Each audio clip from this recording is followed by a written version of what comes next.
Aleluya, Señor. Me imagino que están bendecidos el día de hoy. Puedo sentir la presencia de Dios entre nosotros y creo que la razón son cada uno de ustedes. Dios los quiere bendecir, Dios les quiere mostrar de qué tan importantes son para Él. Dios anhela que usted no solamente levante sus manos, sino que levante su corazón a Él en alabanza y adoración. Usted ya ha experimentado eso antes y lo va a seguir experimentando porque Dios aún no ha terminado con nosotros. Eso es alentador, ¿verdad? Saber que nuestro buen Dios no ha terminado con nosotros. Abra su Biblia, por favor, en Josué capítulo 6. Vamos a leer algunos versículos de esa porción de la Escritura. Del versículo 1 al versículo 5. Ustedes, me imagino, han de estar familiarizados con la historia de lo que es este pasaje. Si no lo aprendió en la escuela de niños, lo va a aprender aquí esta tarde.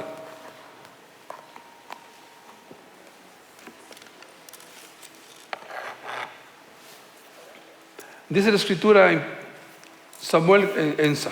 Josué capítulo 6, versículos 1 a 5. Ahora Jericó estaba cerrada, bien cerrada, a causa de los hijos de Israel. Nadie entraba ni salía. Recuerde que los hijos de Israel aún no estaban dentro de la ciudad. Ellos estaban afuera de la ciudad y ya causaban temor, ya causaban un impacto que paralizó a las personas que estaban habitando allí en Jericó. Dice la Escritura: mas Jehová dijo a Josué: mira, yo te he entregado en tu mano a Jericó y a su rey con sus varones de guerra. Rodearéis pues la ciudad, rodearéis pues la ciudad, todos los hombres de guerra, yendo alrededor de la ciudad una vez, y esto harás durante 6 días. Y 7 sacerdotes llevarán 7 bocinas de cuernos de carnero delante del arca, y al 7º día daréis 7 vueltas a la ciudad, y los sacerdotes tocarán las bocinas. Y cuando toquen prolongadamente el cuerno del carnero, así que oigáis el sonido de la bocina, todo el pueblo gritará a gran voz, y el muro de la ciudad caerá. Entonces subirá el pueblo cada uno derecho hacia adelante. Te damos gracias, Señor, por tu palabra, y pedimos, Dios, que en esta tarde sea inspiradora a nuestras vidas. En el nombre de Jesús.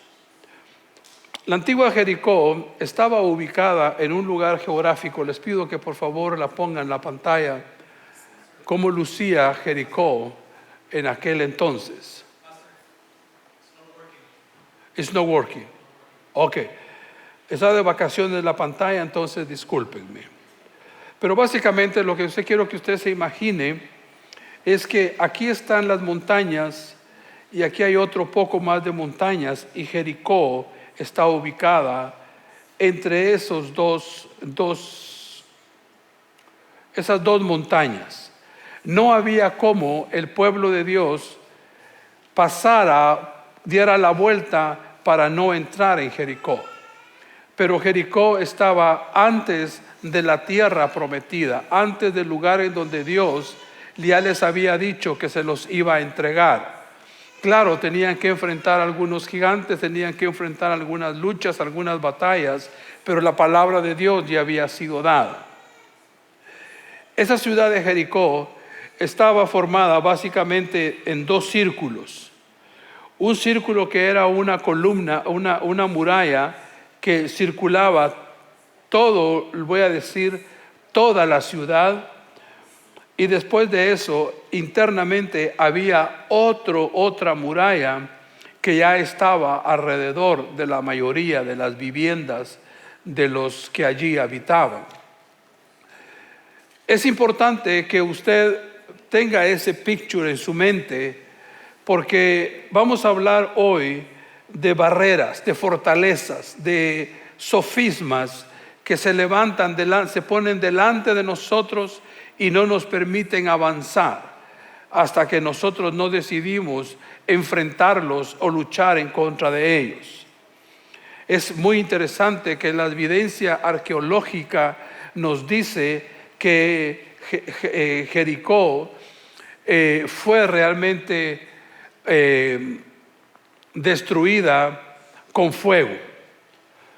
fuego a tal punto que existen hoy registros y hallazgos arqueológicos que muestran todavía utensilios de comida que estaban calcinados, totalmente calcinados, y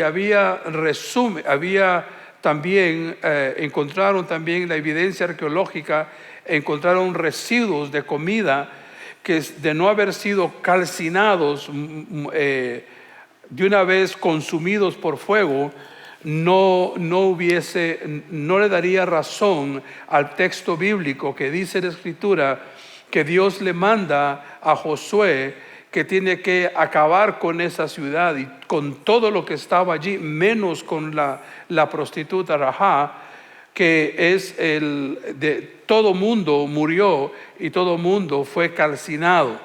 Literalmente fue un derroche de fuego que consumió Jericó. Pero obviamente, antes de eso, váyase conmigo a la Escritura, al capítulo 6, versículo 6. Llamando pues Josué, hijo de Nun, a los sacerdotes, les dijo: llevad el arca del pacto, y 7 sacerdotes lleven bocinas de cuerno de carnero delante del arca de Jehová. Primero se aseguró Josué que el pueblo de Dios llevara consigo la presencia de Dios, que era literalmente lo que habitaba en el arca del pacto. Pero también se encargó que hubiese lo que hoy llamamos alabanza o adoración a Dios en aquellos músicos, en aquellos trompetistas o en aquellos que soplaban los cuernos que Dios había determinado que deberían de soplarse.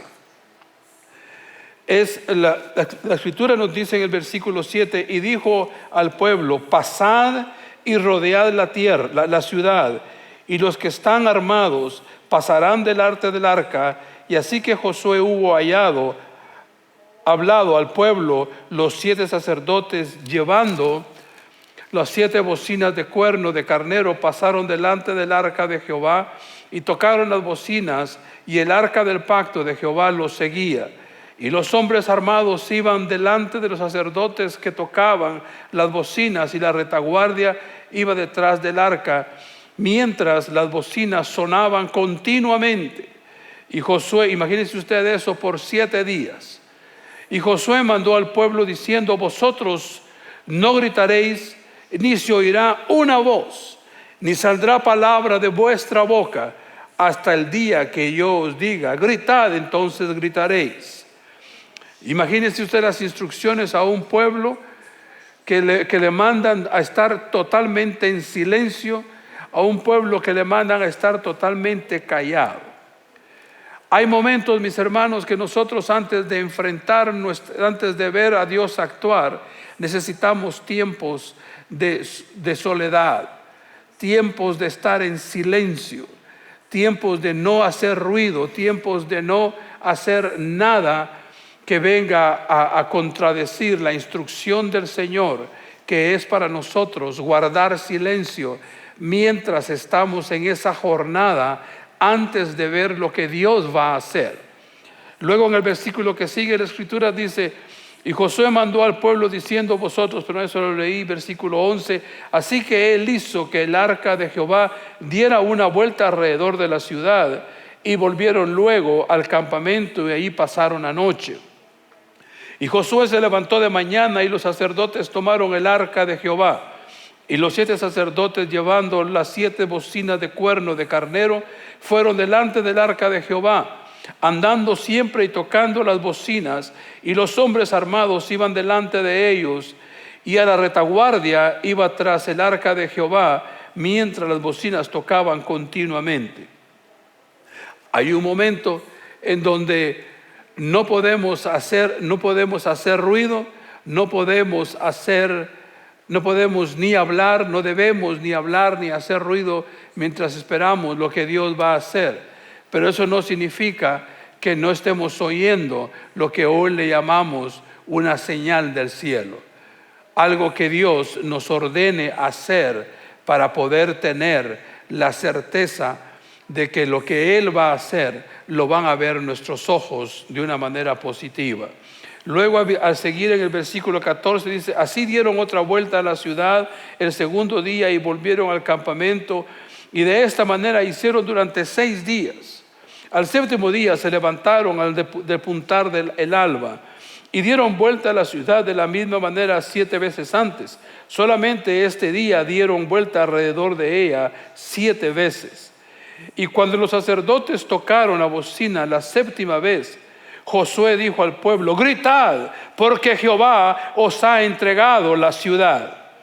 Y será la ciudad anatema a Jehová, con todas las cosas que están en ella. Solamente Rahab, la ramera, vivirá, con todos los que estén en la casa de ella.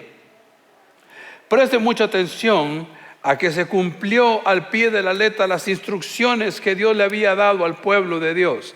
Ni caminaron solamente 5 días, ni se pasaron a un 8º día.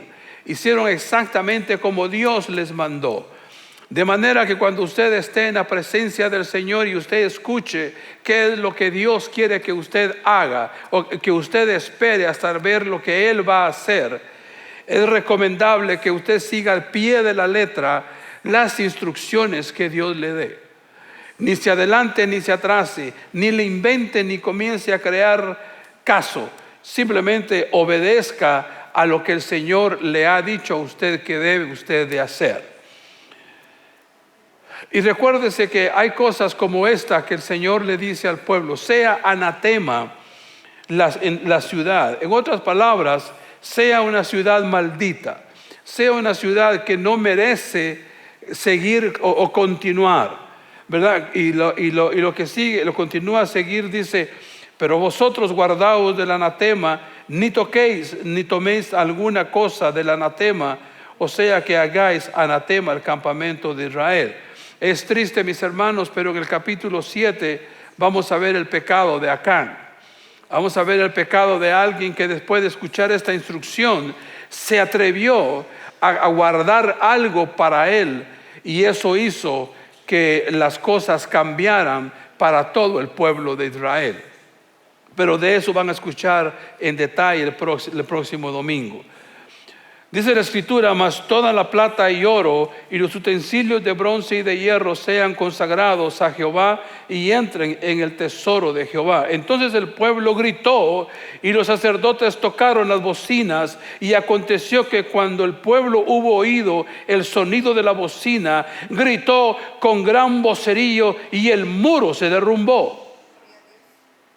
¿Cuántos de nosotros esperamos que los sofismas, las barreras, las fortalezas, los estorbos que están enfrente de nosotros se desvanezcan, caigan?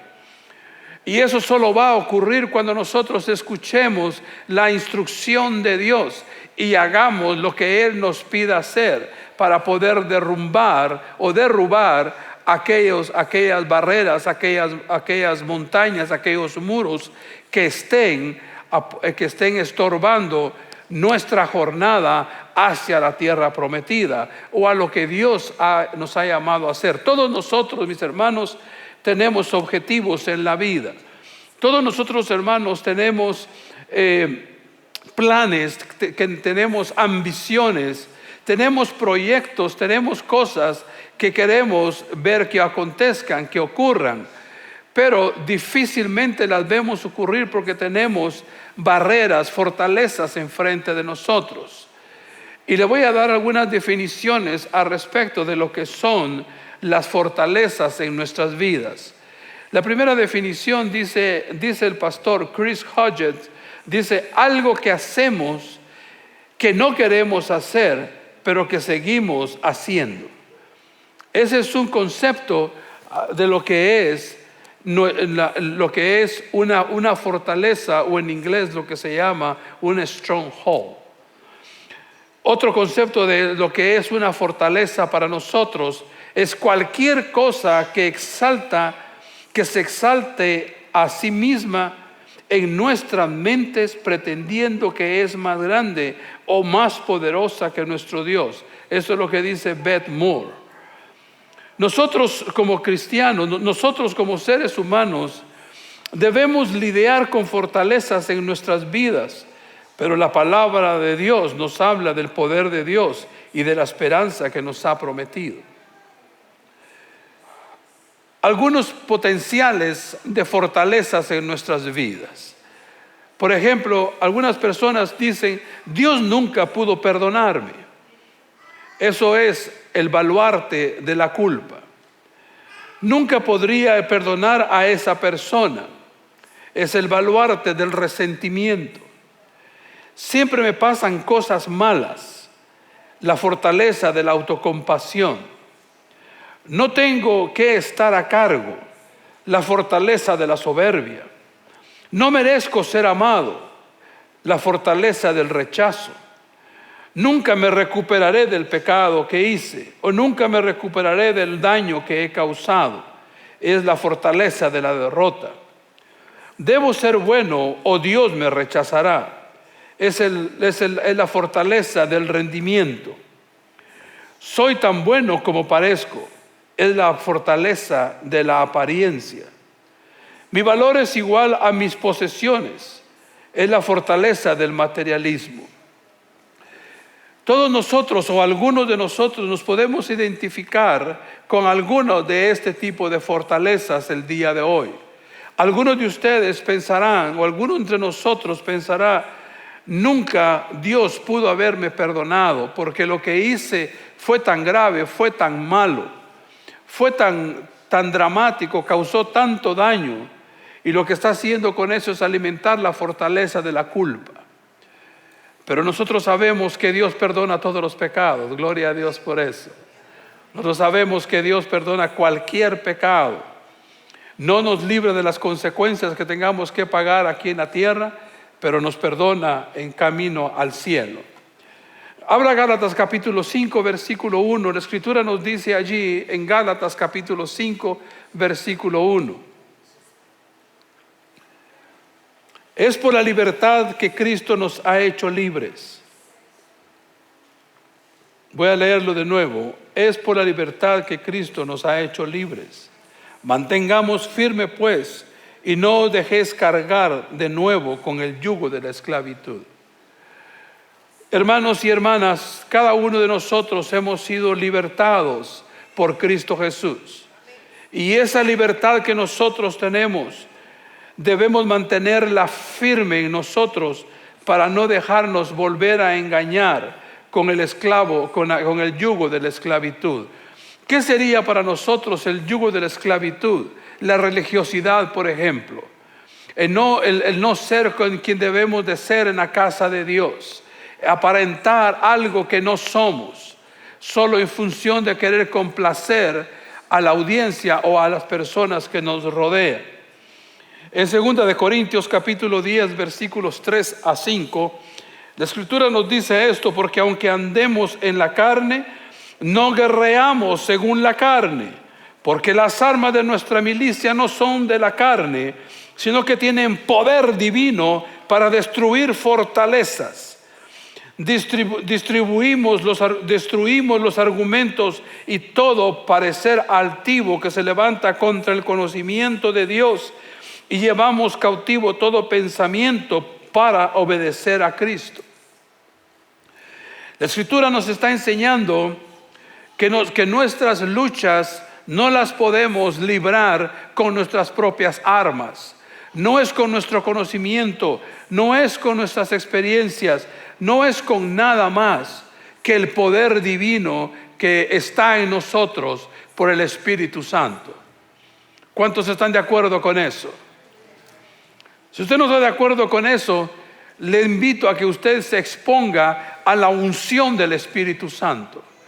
que usted se exponga a recibir la llenura del Espíritu Santo, porque con ese poder, ese es el poder divino que le va a permitir a usted destruir fortalezas, le va a permitir a usted ganarle terreno al enemigo en su propia vida.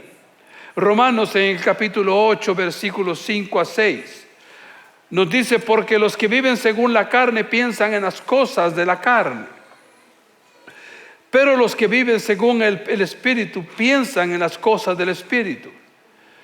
Porque poner la mente en la carne es muerte, pero poner la mente en el Espíritu es vida y paz. Esto sugiere dos estilos de vida: el estilo de vida en la carne y el estilo de vida en el Espíritu. Para poder derrubar las fortalezas, cualquiera, si estás identificado con alguna de las que ya mencioné, u otra que no está en mi lista, si hay alguna barrera, alguna fortaleza en tu vida que no te permite cruzar, vencer tu Jericó para llegar al lugar a lo que Dios te ha prometido, tú y yo necesitamos vivir una vida en el Espíritu. ¿Sabe qué le recomiendo, mi hermano, como su pastor? Y si usted quiere lo anota en la hoja que usted recibe. Le sugiero que usted se detenga a leer Romanos capítulo 8. Todo ese capítulo 8 es una tremenda bendición, pero habla esencialmente de cómo es la vida en el Espíritu.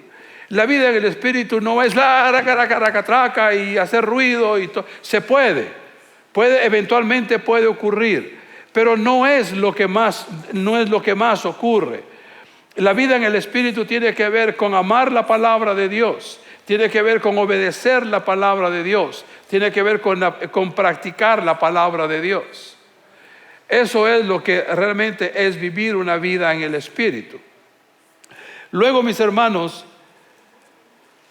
para comenzar a resolver este asunto de qué hacer para derrubar las fortalezas que no me permiten vencer mi Jericó y mucho menos alcanzar las bendiciones a las que Dios me ha llamado. Primero, tienes que comenzar a pensar diferente. En otras palabras, renovar tu mente. La Escritura habla en Romanos capítulo 12.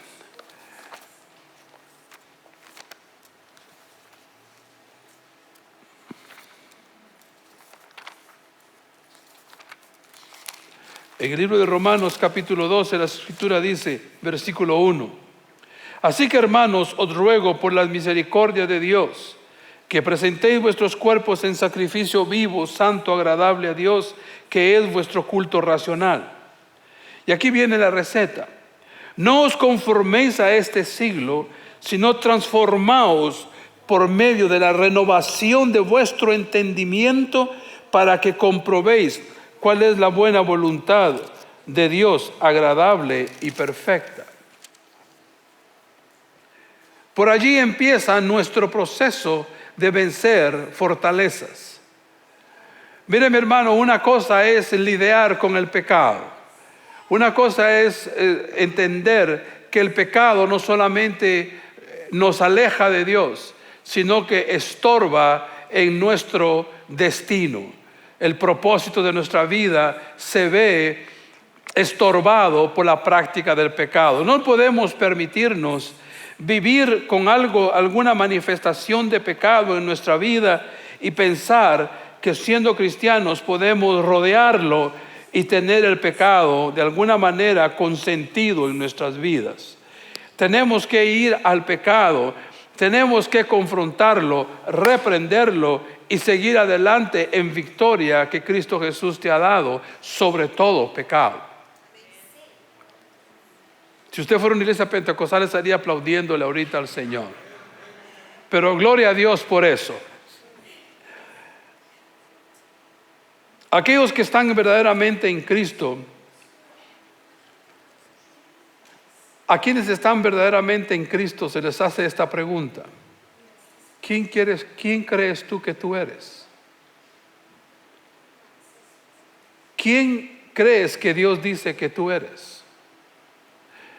Les voy a decir una lista de cosas que Dios dice que tú eres. Y lo voy a decir despacio para que los que quieran anotarlo, lo puedan anotar. Disculpen porque no están en la pantalla decidió tomar huelga el día de hoy. ¿Quién dice Dios que tú eres? Primero dice que eres una persona buscada. Isaías capítulo 66, 12. Dios te ha buscado. Segundo, la Biblia dice que eres precioso a sus ojos. Que eres precioso a sus ojos, según Isaías capítulo 43, verso 4. Dice que la Biblia que tú eres una nueva creación en Cristo. Tú eres una nueva creación en Cristo. Según 2 de Corintios capítulo 5, verso 17. 2 de Corintios capítulo 5, verso 17. Dice la Biblia que tú eres no condenado. O sea, no hay condenación para aquellos que están en Cristo Jesús, de acuerdo a Romanos 8:1. Pudiendo haber sido condenado, tú no eres condenado por el sacrificio que Jesús hizo en la cruz del Calvario por ti y por mí. Dice la Escritura que tú eres perdonado. De acuerdo a Colosenses capítulo 1, versículo 14. Tú eres perdonado. No es que vas a ser perdonado, porque en Cristo Jesús tú ya eres perdonada, ya estás perdonado. Dice la Escritura que tú eres amado. Primera de Juan capítulo 3, versos 1. Dice la Escritura que tú eres amado. Primera de Juan capítulo 3, versículo 1. Dice la Escritura que tú eres aceptado. Que tú eres aceptado según Romanos capítulo 15, verso 7. La intención de darle a usted esta información y que le escriba es para que usted vaya después por cada uno de esos versículos en su tiempo devocional delante de Dios. Dice la Biblia que tú eres hijo de Dios, de acuerdo a San Juan capítulo 1, versículo 12, que a todos los que le recibieron les dio la potestad de ser hechos hijos de Dios. Dice la Escritura que tú eres libre, de acuerdo a Juan capítulo 8, versículo 36. Si tienes un teléfono celular con cámara, puedes tomar una foto a esta lista que ya apareció en la pantalla. Dice la Escritura que tú eres una posesión atesorada, de acuerdo a Deuteronomio capítulo 7, versículo 6. Dice la Escritura que tú eres completo en Cristo, en Colosenses capítulo 2, versículo 10. Dice que eres escogido, Colosenses 3, 12. Dice que tú eres llamado, 2 de Timoteo 1, 9. Dice que eres embajador del Dios Altísimo, 2 de Corintios capítulo 5, verso 20. Dice que tú eres obra maestra de Dios, Efesios capítulo 2, versículo 10. Dice que tú eres capaz de hacer todas las cosas por medio de Cristo, Filipenses 4:13. Todo lo puedo en Cristo que me fortalece. Dice que tú eres más que vencedor por medio de Jesús que te ama, Romanos capítulo 8, versículo 37. Acompáñame a leer Efesios capítulo 6, versículos 10 a 18. Dice la Escritura allí: por lo demás, fortalezcan en el Señor y en la fuerza de su poder. Vestidos de toda armadura de Dios, para que podáis estar firmes contra las acechanzas del diablo. Porque no luchamos contra sangre y carne, sino contra principados, contra potestades cósmicas sobre las tinieblas presentes, contra las huestes espirituales del mal en las regiones celestiales.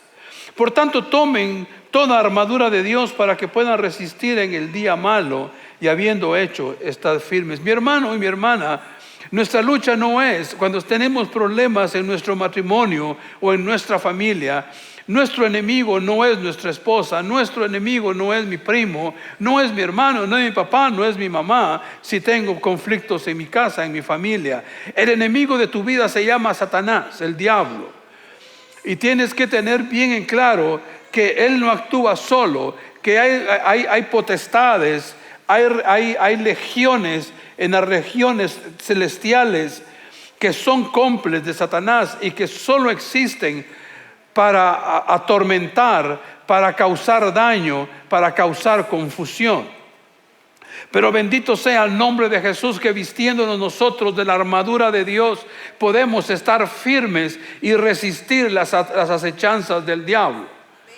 Y que el hecho de hacerlo de la manera correcta nos permite caminar en victoria en Cristo Jesús.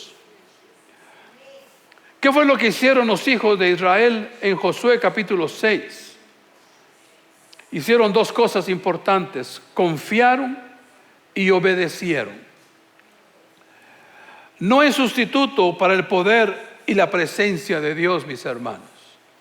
No hay sustituto ninguno para lo que es el poder y la presencia de Dios. Por eso es importante que tú entiendas por qué el arca caminó delante del pueblo de Israel, porque iba la presencia de Dios enfrente. En cualquier circunstancia que tú te encuentres el día de hoy, que estás luchando con alguna fortaleza, con algún sofisma, con algo que se interpone entre tú y la tierra que Dios quiere que tú poseas, o antes que se pone delante de ti antes de tu Jericó, antes de conquistar tu Jericó. Cualquier cosa que eso ocurra, debes de llevar en cuenta la presencia de Dios. Es muy importante que tú ores al Señor. Es muy importante que tú te arrodilles delante del Señor. Es importante que tú le des ese tiempo de calidad a Dios para que Él pueda manifestarse en tu vida de una manera única y especial.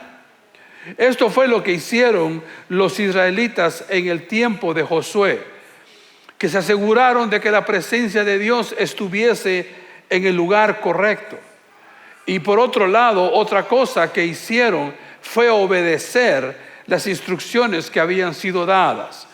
Les dijeron que debían de darle 7 vueltas en total a los muros de Jericó, que deberían de guardar silencio, y guardaron silencio. Les dijeron que tenían que llevar 6 sacerdotes con 6 trompetas de cuerno de carnero. Lo llevaron. Hicieron todo de tal manera, mis hermanos, que solo podemos decir que el pueblo de Israel recibe un aplauso por causa de su obediencia y de su confianza en Dios. Aleluya.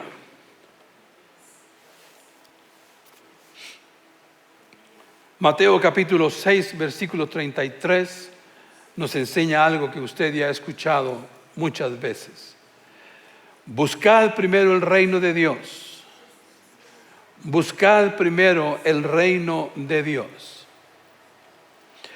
Los israelitas priorizaron el plan de Dios sobre su propia lógica. Mateo 6 nos dice: buscad primeramente el reino de Dios. Sus caminos son más elevados. Confía en el Señor con todo tu corazón. No te apoyes en tu propio entendimiento, sino en todos tus caminos reconócelo. Proverbios capítulo 3. Usa la mente que Dios te ha dado, pero nuestro pensamiento debe hacer espacio para los planes que no tienen sentido para nosotros. Si a alguno le falta sabiduría, pídala a Dios, que Él la dará abundantemente. Capítulo 1 de Santiago. Todas estas cosas son muy importantes, mis hermanos, porque nos ubican en un lugar en donde podemos eventualmente enfrentar nuestras fortalezas, nuestras batallas, y poder vencer a nuestro enemigo o lo que se opone para que nosotros no avancemos. Y cuando yo estoy diciendo esto, no puedo dejarlo de esa manera nada más. Yo necesito darle a usted algunas recomendaciones prácticas para que usted avance en su caminar con Cristo Jesús. Que a usted avance hacia el vencimiento o la victoria en el Jericó que usted pueda tener enfrente en este preciso momento. La primera cosa que usted debe de hacer es poner su mente en Cristo. La primera cosa que usted debe de hacer es pon tu mente en Cristo. No pon tu mente en Univisión, en Telemundo. No pon tu mente en las cosas que las noticias están diciendo. No pongas tu mente en las cosas que el enemigo es especialista para engañar, para hurtar, para suplantar. Pon tu mente en Cristo Jesús. Él es el autor y consumador de nuestra fe. A Él podemos ver sin pestañear, sin titubear. Y podemos caminar, ir enfrente guiados por ese bendito Jesús. Tenemos que tener nuestra mente puesta en Jesús. Yo me confieso pecador. Le digo, hay veces que a mí me cuesta mucho mantener mi mente puesta en Cristo Jesús. Yo me imagino que así como a mí me cuesta, a muchos de ustedes les va a costar o les ha de costar. Pero déjeme decirle que todo es posible en Cristo Jesús. Todo lo podemos en Cristo Jesús. ¿En qué te estás proponiendo? ¿Con qué estás alimentando tu mente? Son dos buenas preguntas. Lucas capítulo 11 versículos 33 a 35 nos enseña lo siguiente. Nadie después de encender una lámpara la pone en un sótano o debajo de una canasta, sino sobre un soporte, para que los que entren vean la luz. Tu ojo es la lámpara de tu cuerpo. Cuando tu ojo está sano, todo tu cuerpo está lleno de luz. Pero cuando está mal, tu cuerpo está lleno de oscuridad. Por tanto, ten cuidado, no sea que la luz que hay en ti sea tinieblas. Así que si todo tu cuerpo está lleno de luz, sin tener ninguna parte oscura, será todo resplandeciente como cuando una lámpara con sus rayos te alumbra. ¿Qué podemos aprender de estos versículos? Hacernos la pregunta, ¿qué es lo que estoy viendo? ¿Qué es este bendito aparato? Nos distrae de tal manera, mis hermanos, que a veces nos vemos a la hora de la comida facebookeando. ¿Sabe lo que es facebookear? No, ¿verdad? Ahí nos vemos y nos detenemos en los reels.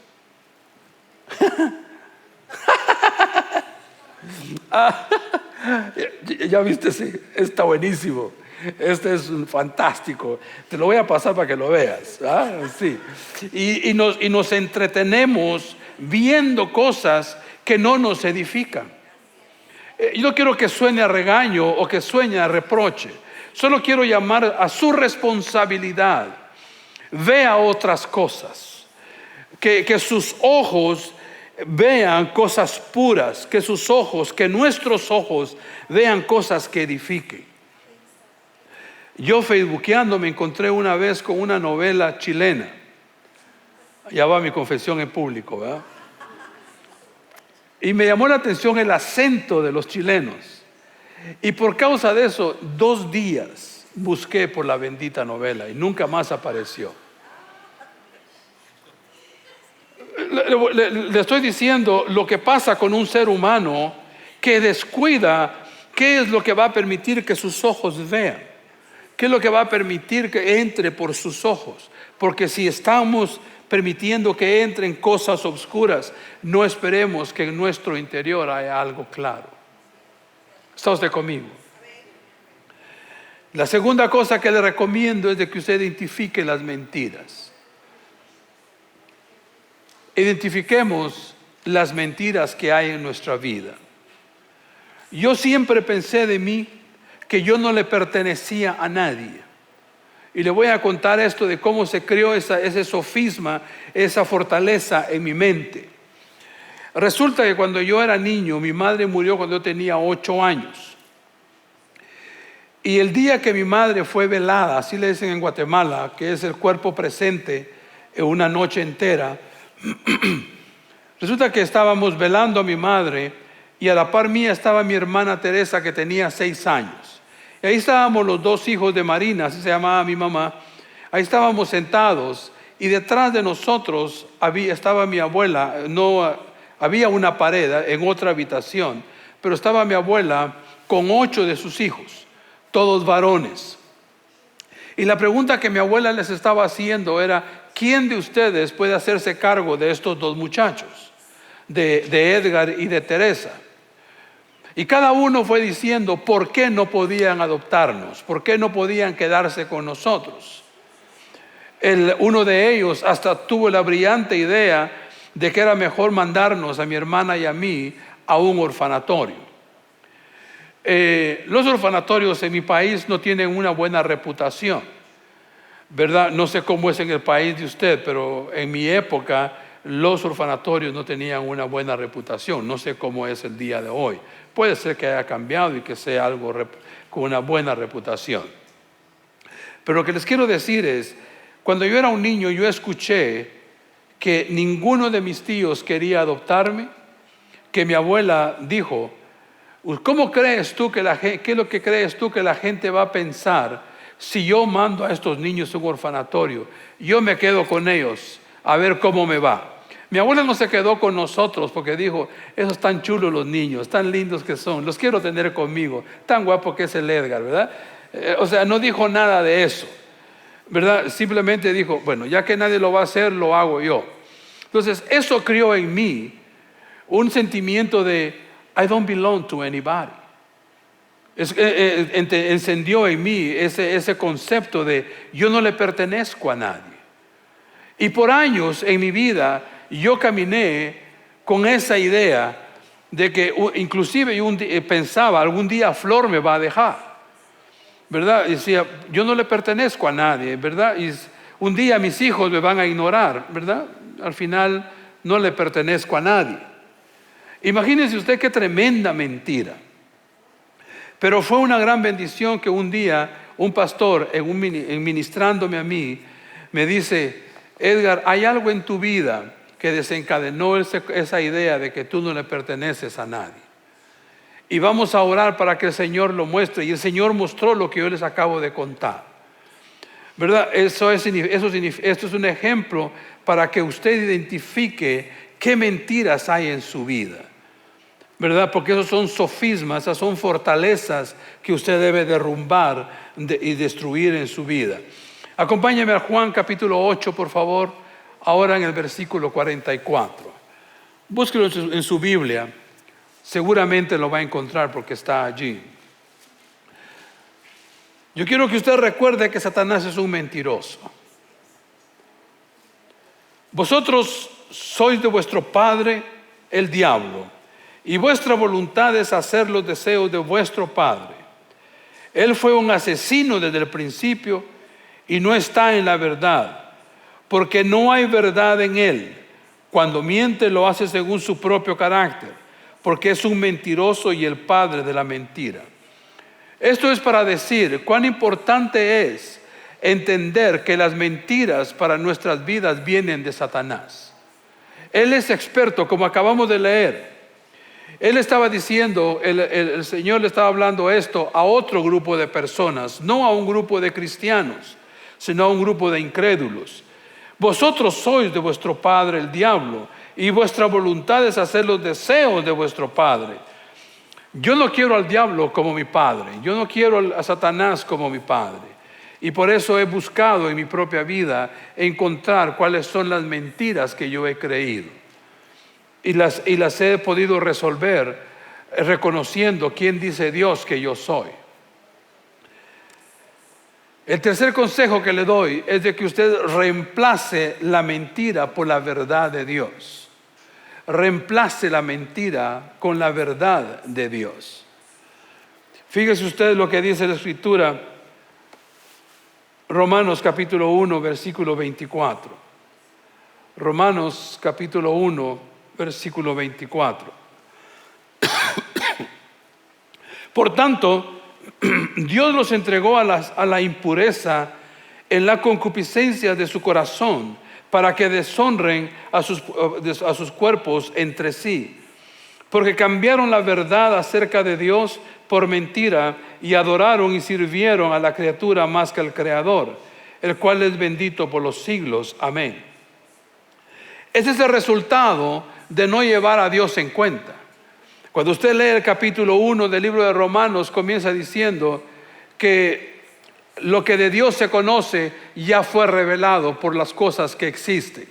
Y si usted sigue leyendo, se va a encontrar que el otro versículo dice: y como decidieron no llevar a Dios en cuenta, Dios los entregó a pasiones deshonrosas.